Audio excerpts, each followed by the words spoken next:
بسم اللہ الرحمن الرحیم۔ السلام علیکم۔ میری شادی ایک مولانا صاحب سے ہو گئی، لیکن شادی کی رات وہ کمرے میں نہیں آیا اور میں سو گئی۔ صبح ساس سے پوچھا تو کہنے لگی، تمہارا شوہر تبلیغی جماعت والوں کے ساتھ گیا ہے، کچھ دن بعد واپس آ جائے گا۔ 2 مہینے سے میرا شوہر نہیں آیا تھا اور میں حاملہ ہو گئی۔ ساس نے بدکاری کا الزام لگا کر گھر سے باہر نکال رہی تھی کہ اچانک میرا شوہر گھر آ گیا اور کہنے لگا، اس کے پیٹ میں میرا بچہ ہے۔ کیونکہ میں دلہن بنی بیٹھی تھی اور کافی دیر گزر گئی تھی، لیکن میرا شوہر کمرے میں نہیں آیا تھا۔ میں نے شکر ادا کیا، کیونکہ میں چاہتی بھی نہیں تھی کہ وہ میرے کمرے میں یا میرے پاس آئے۔ میں نے سکون سے اپنا لباس تبدیل کیا اور سونے کے لیے لیٹ گئی۔ گرمی بہت تھی، لیکن کمرے میں اے سی کی خنکی تھی، اس لیے بہت جلد مجھے نیند لگ گئی، اور پھر صبح میری آنکھ کھلی تو میں ایسے ہی اڑی ترچھی اپنے بستر پر پڑی تھی۔ میں نے ادھر ادھر دیکھا تو میرا شوہر کمرے میں نہیں تھا۔ میں نے سکون کا سانس لیا۔ میری حالت کافی عجیب ہو رہی تھی، شاید میں کچھ زیادہ ہی گہری نیند میں تھی، اس لیے مجھے اپنے لباس کا بھی ہوش نہیں رہا۔ میں نے اپنا حلیہ درست کیا۔ میں نئی دلہنوں کی طرح تیار ہو کر کمرے سے نکلی تو باہر ہی میری ساس بیٹھی تھی۔ میں نے ادب سے انہیں سلام کیا اور پھر سر جھکا کر پوچھا کہ مشتاق صاحب کہاں ہیں؟ یہ سن کر میری ساس مسکرائی اور کہنے لگی، تیرا شوہر تبلیغی جماعت والوں کے ساتھ نکل گیا ہے۔ دراصل تجھے تو پتہ ہے کہ میرا بیٹا کتنا دیندار ہے۔ کہنے لگا، اماں، میں اللہ کا شکر ادا کرنا چاہتا ہوں جس نے اتنی اچھی بیوی مجھے دی، اسی لیے میں پہلے دین کے راستے پر کچھ وقت لگا کر آؤں گا، پھر اپنی بیوی کے ساتھ ایک نئی زندگی شروع کروں گا۔ مشتاق 4 مہینے کی جماعت میں نکل گیا ہے، اسی لیے اب تم 4 مہینے سکون سے یہاں گزارو، پھر وہ آئے گا تو میں گاؤں چلی جاؤں گی۔ یہ کہہ کر میری ساس نے میرے لیے ناشتہ لگا دیا تھا، اور مشتاق کے چلے جانے کا سن کر میں نے سکون کا سانس لیا تھا۔ کم سے کم 4 مہینے کے لیے میری اس سے جان چھوٹ گئی تھی، کیونکہ میں یہ شادی ہی نہیں کرنا چاہتی تھی۔ یہ شادی کرنا میری مجبوری تھی، ورنہ مشتاق جیسے مولی کے ساتھ مجھ جیسی لڑکی کا گزارا کہاں ہونا تھا۔ میں بہت ہی زیادہ کھلے مزاج کی شوقین سی لڑکی تھی، جبکہ مشتاق کی عادتیں مختلف تھیں۔ وہ تو ہمیشہ نظریں جھکا کر رکھتا تھا، پردے کا پابند تھا، اور مجھے یقین تھا کہ وہ مجھ سے بھی ایسا ہی سخت پردہ کروانے والا تھا۔ لیکن اب 4 مہینے تک آزادی تھی، اور پھر میں ناشتہ کر کے اپنے کمرے میں آ گئی۔ گھر میں ٹی وی تو تھا نہیں، اور ٹی وی کے بغیر میرا گزارا نہیں تھا، اس لیے میں نے موبائل فون اٹھایا اور انٹرنیٹ چلانے لگی۔ کچھ ہی دیر بعد ساری دوستوں سے بات چیت شروع ہوئی، اور مشتاق کے نہ ہونے کا میں نے خوب فائدہ اٹھا کر سارا دن اپنی منمانی کی۔ میری ساس اچھی اور نیک عورت تھی، اس نے نہ ہی مجھے گھر کا کوئی کام کہا تھا، نہ ہی کوئی زور زبردستی کی تھی، بلکہ اگر میں اپنے کمرے میں خوش تھی تو وہ میرے کمرے میں ہی مجھے کھانا پانی لا دیا کرتی تھی۔ اپنی ایک دوست سے میں بات کرنے لگی تو وہ کہنے لگی کہ تیرے گھر والوں کو بھی سارے جہاں میں وہ مولی ہی ملا تھا تیری شادی کروانے کے لیے، اب تو ہماری طرح لائف انجوائے بھی نہیں کر سکتی۔ میں نے خوشی خوشی اپنی دوست کو بتایا کہ میرا شوہر 4 مہینے کے لیے جماعت میں چلا گیا، تو وہ کہنے لگی، پھر تو آج شام کو ملنے کے لیے آ جا، ہم سب مل کر خوب پارٹی کریں گے۔ میں نے انکار کیا اور کہا کہ یہ ممکن نہیں ہے، تم لوگوں کو تو پتہ ہے کہ میری شادی کن حالاتوں میں ہوئی ہے، اور پہلے ہی بہت سے مسائل ہو چکے ہیں، اب میں دوبارہ اس طرح نہیں نکل سکتی۔ میری بات پر میری دوست خاموش ہو گئی۔ کافی دیر ہم باتیں کرتے رہے، اور پھر اس کے بعد میں نے فون رکھ دیا۔ میرا دل بھی چاہ رہا تھا کہ میں جا کر اپنی دوستوں کے ساتھ پارٹی کروں، لیکن ماضی میں جو کچھ ہو چکا تھا اور جس وجہ سے میری اور مشتاق کی شادی ہوئی تھی، اس نے مجھے فی الحال باہر نکلنے سے روک دیا تھا۔ ایسے ہی دن گزرنے لگے۔ میں سارا دن تیار ہو کر اپنے کمرے میں پڑی رہتی، اور میری ساس گھر کے کام کاج کرتی رہتی۔ اس نے کبھی مجھ سے کوئی شکایت نہ کی تھی، لیکن ایک دن مجھے اپنے پاس بٹھا کر کہنے لگی، بہو، ہر وقت ناخنوں پر نیل پالش نہ لگایا کرو، بلکہ اگر ہو سکے تو نمازوں کا اہتمام کرو۔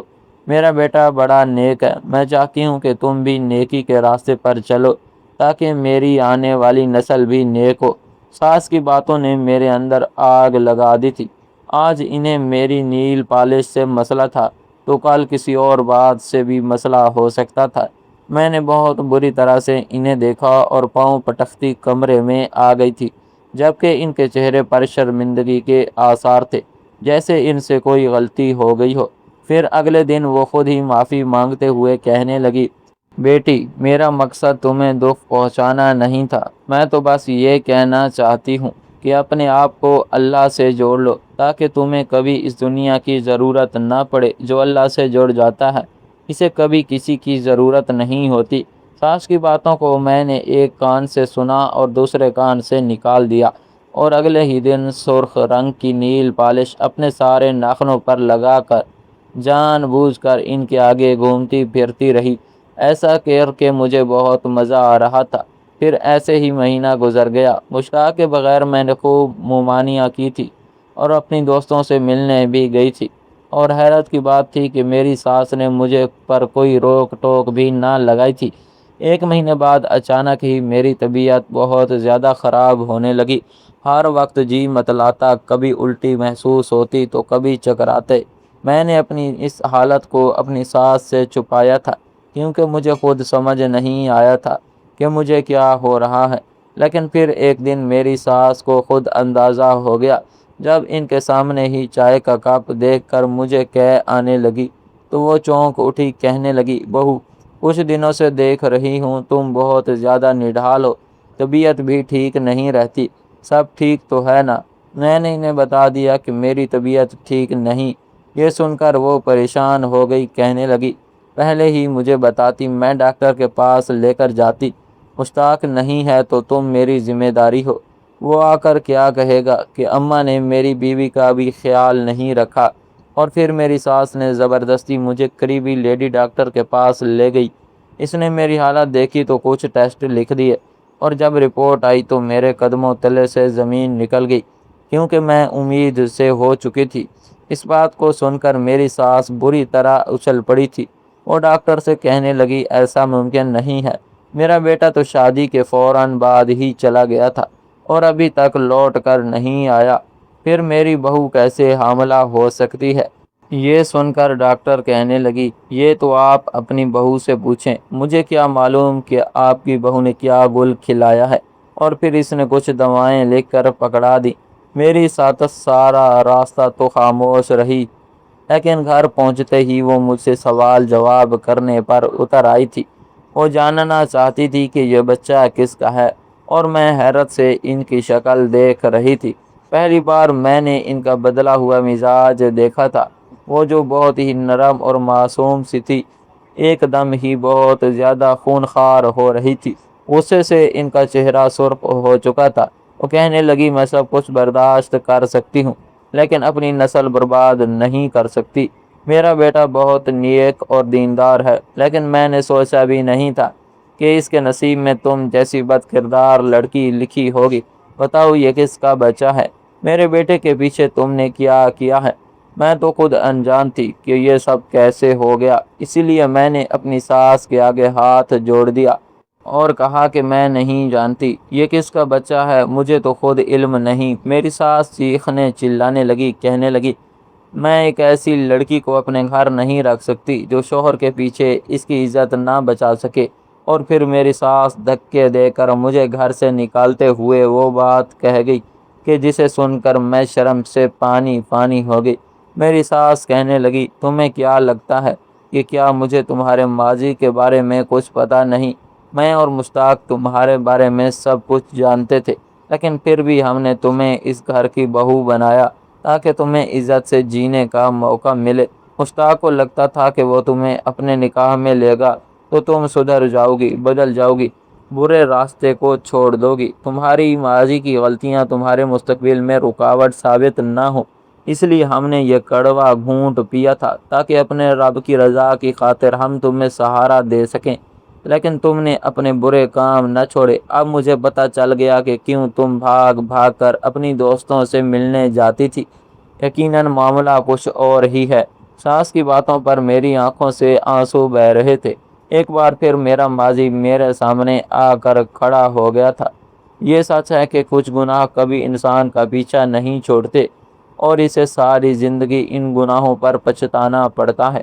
شادی سے پہلے مجھ سے بھی ایسا ہی ایک گناہ ہوا تھا، جس کی وجہ سے میری شادی حاجی مشتاق صاحب سے ہوئی تھی، اور اب پھر وہی گناہ میرے سامنے کھڑا ہو کر مجھے برباد کر رہا تھا۔ میں نے روتے ہوئے اپنی ساس کو یقین دلانا چاہا کہ میں بد کردار نہیں ہوں، لیکن انہیں میری باتوں پر کیسے یقین آتا؟ میری بد کرداری کی گواہی تو میرے محلے کا ایک ایک شخص دیا کرتا تھا۔ میری ساس نے میرا سامان اٹھا کر باہر پھینکا اور جیسے ہی مجھے گھر سے باہر نکالنے لگی، میرا شوہر اچانک سے واپس آ گیا، اور جب اس نے یہ سب دیکھا تو حیرت سے اپنی ماں سے پوچھنے لگا، اماں یہ کیا کر رہی ہو؟ میں تو اپنی بیوی کو تمہارے بھروسے چھوڑ کر گیا تھا، تو اس کے ساتھ ایسا سلوک کیوں کر رہی ہو؟ میں نے شرم سے سر جھکا لیا تھا۔ میں جانتی تھی کہ اب یہ سچ میرے شوہر کو پتہ چلے گا اور پھر وہ مجھے طلاق دے دے گا، اور اس بات کا مجھے خوف بھی محسوس ہو رہا تھا۔ بھلے ہی یہ شادی میں نے اپنی مرضی سے نہ کی تھی، لیکن مجھے شادی کے اس رشتے کی ضرورت تھی۔ اور پھر میری ساس نے وہی بات میرے شوہر کے سامنے دہرائی جو ڈاکٹر نے کہی تھی۔ یہ سن کر میرے شوہر نے ایک ایسی بات کہی کہ میرے قدموں تلے سے زمین نکل گئی۔ میرا نام پاکیزہ ہے، لیکن مجھ پر اپنے نام کا کوئی اثر نہیں پڑا تھا۔ میں اپنے نام کی طرح پاکیزہ نہیں تھی، بلکہ شروع سے ہی بہت آزاد مزاج اور باغی قسم کی لڑکی تھی۔ اپنے ماں باپ کے خلاف جا کر ہر فیصلہ لیا کرتی اور اپنی دوستوں کے ساتھ خوب گھومتی پھرتی۔ میں زندگی کو جینا چاہتی تھی، اور میری نظر میں زندگی جینا اسی کو کہتے تھے کہ انسان اپنی مرضی سے جہاں چاہے گھومے پھرے اور اس پر کسی طرح کی کوئی پابندی نہ ہو۔ خوبصورتی مجھ پر ٹوٹ کر برسی تھی، اور اسی خوبصورتی کا فائدہ اٹھا کر میں نے ہمیشہ لڑکوں سے دوستیاں کی تھی، اور میں اس بات پر فخر محسوس کرتی تھی کہ میں جس لڑکے کو نظر بھر کر دیکھتی وہ لڑکا میرا دیوانہ ہو جاتا اور پھر میرے لیے اپنا آپ لٹانے کو بھی راضی ہوتا۔ میں لڑکوں کو نہ صرف دوست بناتی بلکہ انہیں استعمال کرتی، ان کے پیسوں پر عیاشی کرتی اور بدلے میں ان کے ساتھ گھوم پھر کر انہیں خوشی کرتی۔ میری ماں کو میری حرکتوں کا علم تھا۔ اس نے ہمیشہ مجھے روکنا چاہا، سمجھانا چاہا اور صحیح غلط بتانے کی کوشش کی، لیکن میں اپنی ماں کی بھی نہیں سنتی تھی۔ میں نہ صرف چھوٹی اور لاڈلی تھی بلکہ بہت ضدی بھی تھی۔ پھر میری زندگی میں شاہ میر، وہ ایک خوبصورت اور امیر لڑکا تھا جو مجھ پر فدا ہو گیا تھا۔ میں نے اس کے ساتھ خوب دل لگی کی اور وہ مجھ پر پیسے لٹانے لگا۔ مجھے اپنے ساتھ ریسٹورنٹ لے جاتا، اچھے سے اچھا کھانا کھلاتا، خوب مہنگی شاپنگ کراتا، اور میں بھی اس کے پیسے پر عیاشی کرتی۔ پھر ایک دن وہ زبردستی مجھے ہوٹل لے گیا اور وہاں اس نے مجھے استعمال کرنے کی کوشش کی۔ جیسے تیسے عزت بچا کر میں واپس لوٹ آئی، لیکن اس نے اپنی اور میری وہ تصاویر جو میں نے کبھی ایسے ہی کھنچوا لی تھی انہیں وائرل کر دیا۔ ہر جگہ میری بدنامی ہو گئی تھی۔ میرے ہی گھر والوں کے پاس میری تصاویریں آنے لگی تو میری بھابھی نے بہت ہنگامہ کھڑا کیا۔ محلے والے آ کر ہم پر تھو تھو کرنے لگے۔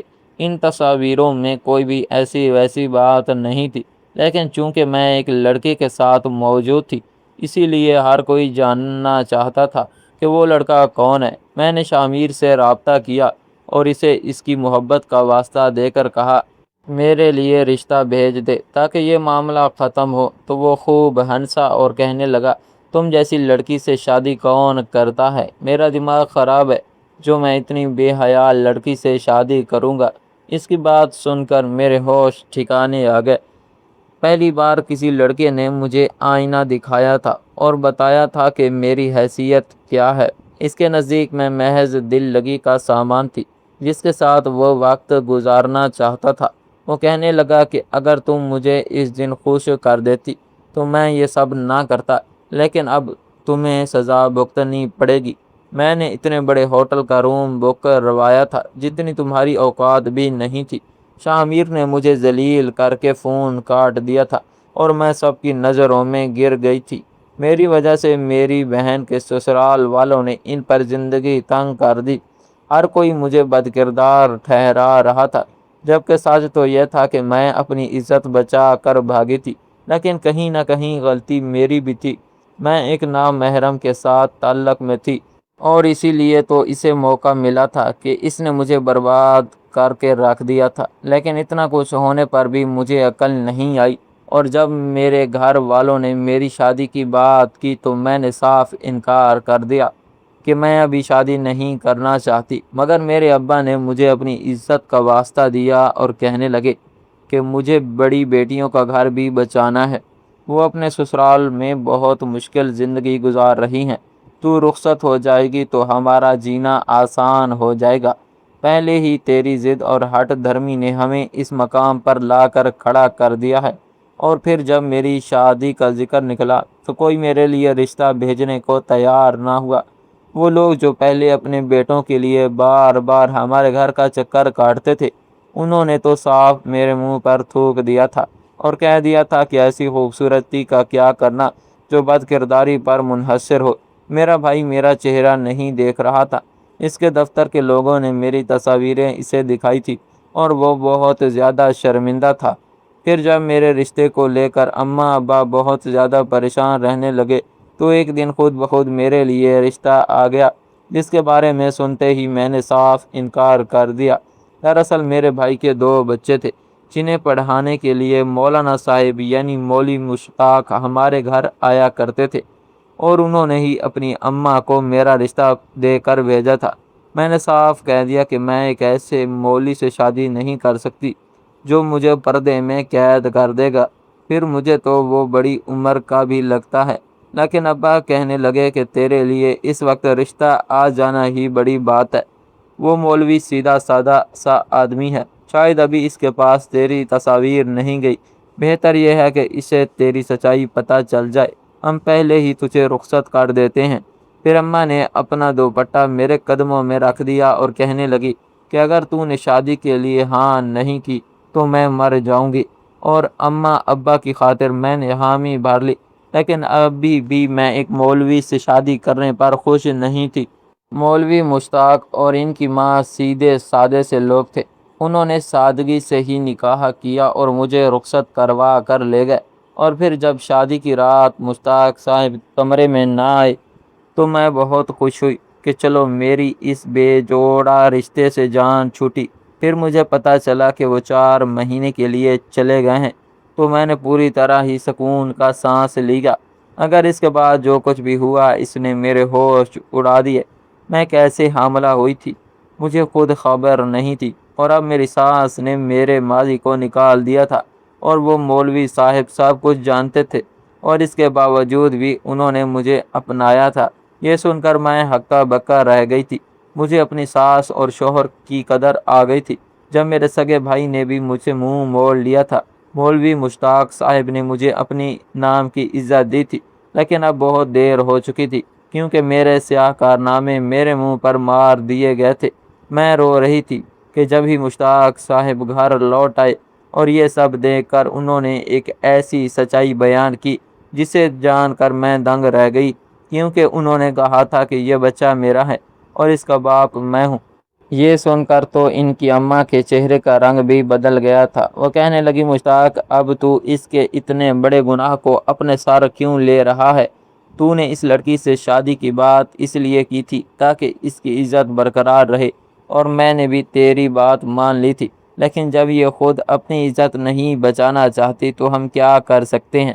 مشتاق صاحب میرا ہاتھ پکڑ کر مجھے گھر کے اندر لائے اور اپنی اماں سے کہنے لگی آپ کو غلط فہمی ہوئی ہے، پاکیزہ نے کوئی گناہ نہیں کیا، بلکہ یہ بچہ میرا ہے۔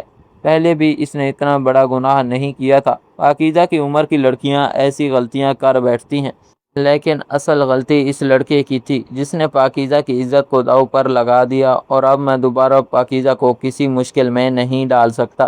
سچ یہی ہے کہ یہ بچہ میرا ہے۔ میری ساس مجھ سے اپنے بیٹے سے کہنے لگی کہ تو شادی کی رات ہی چلا گیا تھا، پھر یہ بچہ تیرا کیسے ہو گیا؟ مشتاق صاحب نے بتایا کہ وہ آدھی رات کو اپنا کوئی سامان لینے کے لیے واپس لوٹے تھے اور پھر مجھے سوتا ہوا دیکھ کر وہ اپنے جذبات پر قابو نہ رکھ سکے۔ میں ان کی نکاح میں تھی، اس لیے کچھ دیر میرے ساتھ گزار کر واپس لوٹ گئے تھے، لیکن انہیں یہ نہیں پتہ تھا کہ ان کے اس عمل سے میں حاملہ ہو جاؤں گی اور مجھے اتنی پریشانی اٹھانی پڑے گی۔ مشتاق صاحب نے مجھ سے معافی مانگی تھی کہ میری اجازت کے بغیر ہی وہ میرے ساتھ تعلق قائم کر بیٹھے تھے۔ وہ بہت شرمندہ بھی تھے۔ ان کی بات سن کر میں رونے لگی تھی۔ کم از کم یہ بوجھ تو میرے دل سے اترا تھا کہ اس بار میں نے کچھ غلط نہیں کیا، بلکہ میں اپنے ہی شوہر کے بچے کی ماں بننے والی تھی۔ یہ سچائی جان کر میری ساس ایک دم شرمندگی سے مجھ سے معافی مانگنے لگی۔ وہ کہنے لگی، بہو مجھے معاف کر دو، تمہارے بارے میں سب کچھ غلط ہی سن رکھا تھا، پھر تمہارے انداز بھی ایسے ہی تھے کہ میں غلط فہمی کا شکار ہو گئی۔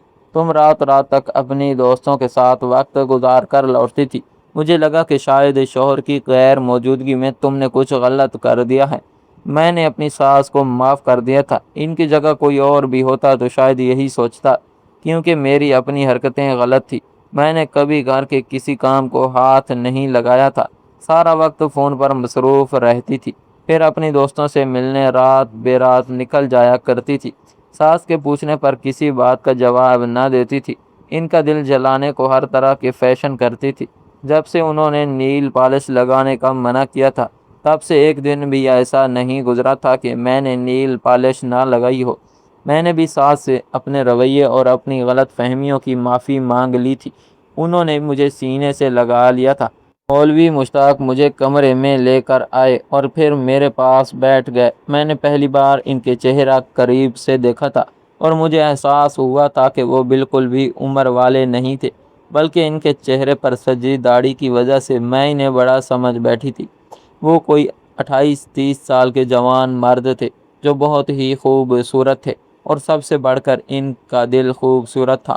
میری عزت کو بچانے کے لیے، میرے مستقبل کو محفوظ کرنے کے لیے انہوں نے دنیا کے خلاف جا کر مجھے اپنا نام دیا تھا۔ مجھے تو لگا تھا کہ انہیں میری بدنامی کے بارے میں علم نہ ہوگا، لیکن انہوں نے تو ایک بات معلوم تھی، میں خود ان سے محبت کرنے لگی تھی۔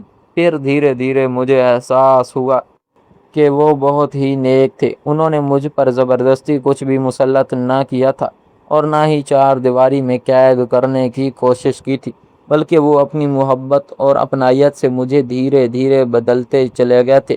مجھے صحیح اور غلط کا فرق پتہ چل گیا تھا۔ میں جان گئی تھی کہ عورت کے لیے پردہ کتنا ضروری ہے۔ آج میں پردہ بھی کرتی ہوں اور اپنے گھر کی چار دیواری میں عزت اور خوشی کی زندگی بھی گزار رہی ہوں۔ اب میں یہ بات اچھی طرح سمجھ گئی ہوں کہ پہلی نظر میں کسی کا حلیہ دیکھ کر اس کے بارے میں کچھ بھی نہیں سوچنا چاہیے، جیسا کہ میں نے مولوی مشتاق صاحب کے بارے میں سوچ لیا تھا۔ میں جب بھی کسی کو قمیض شلوار اور داڑھی میں دیکھتی اور وہ دیندار معلوم ہوتا، تو مجھے یہی لگتا کہ وہ بہت ہی سخت اور شدت پسند ہوگا، لیکن میرے شوہر نے میرا نظریہ بدل دیا تھا۔ وہ تو بہت ہی نرم مزاج اور محبت کرنے والے تھے۔ انہوں نے جس طرح سے مجھے عزت دی تھی، میں حیران رہ گئی تھی۔ اس لیے آج میں سب لڑکیوں کو یہی کہنا چاہوں گی کہ غیر لڑکوں کے چکر میں اپنی زندگی برباد نہ کریں، کیونکہ لڑکوں کا تو کچھ نہیں جاتا، لیکن ہم لڑکیاں پوری زندگی کے لیے برباد ہو کر رہ جاتی ہیں، اور ہر کسی کا مقدر میرے جیسا نہیں ہوتا۔ اسے مشتاق صاحب جیسا شریف اور عزت دار مرد مل جائے۔ مشتاق صاحب کا کردار بہت اعلیٰ اور ایسے کردار کے لوگ بہت کم ہوتے ہیں۔ میں خدا کی شکر گزار ہوں کہ مجھے ایسا شخص ملا۔ شاید میرے ماں باپ کی کوئی دعا قبول ہو گئی ہے۔ آج بھی میں ماضی میں پلٹ کر جھانکتی ہوں تو یہ سوچ کر ڈر جاتی ہوں کہ اگر میری زندگی میں مشتاق صاحب نہ آتے تو کیا ہوتا؟ کیا میں آج ابھی اپنے ماں باپ کی دہلیز پر بیٹھی ہوتی؟ کیا میری وجہ سے میری بہنیں ساری زندگی طعنے سنتی؟ یا پھر میرے ماں باپ میرے دکھ میں مر جاتے؟ بہت کچھ غلط ہو سکتا تھا، لیکن اللہ نے میرے نصیب میں مشتاق صاحب کو لکھ کر میری دنیا بدل دی تھی، اور میں آج اپنی خوش قسمتی پر ناز ایک بیٹے کی ماں ہوں جو حافظ قرآن بن رہا ہے۔ میں اسے بھی دین کے راستے پر چلاؤں گی، اور میری دعا ہے کہ وہ بھی اپنے باپ کی طرح نیک اور عزت دار بنے اور دوسروں کی عزت کو سنبھالنے والا بنے۔ جس طرح اللہ ہم پر پردہ رکھتا ہے، ہمارے عیب چھپاتا ہے، ہمیں بھی دوسروں کے عیبوں پر پردہ ڈالنا چاہیے۔ میں اپنے بچے کو یہی تربیت دوں گی، کیونکہ میری ساس نے میرے شوہر کو یہی تربیت دی تھی اور اسی وجہ سے آج میں اپنے گھر میں آباد ہوں۔ ناظرین، مزید اس طرح کی سبق آموز کہانیاں سننے کے لیے ہماری ویڈیو کو لائک کریں، شیئر کریں اور ہمارے چینلز کو لازمی سبسکرائب کر دیں۔ ملتے ہیں اگلی ویڈیو میں۔ اللہ حافظ۔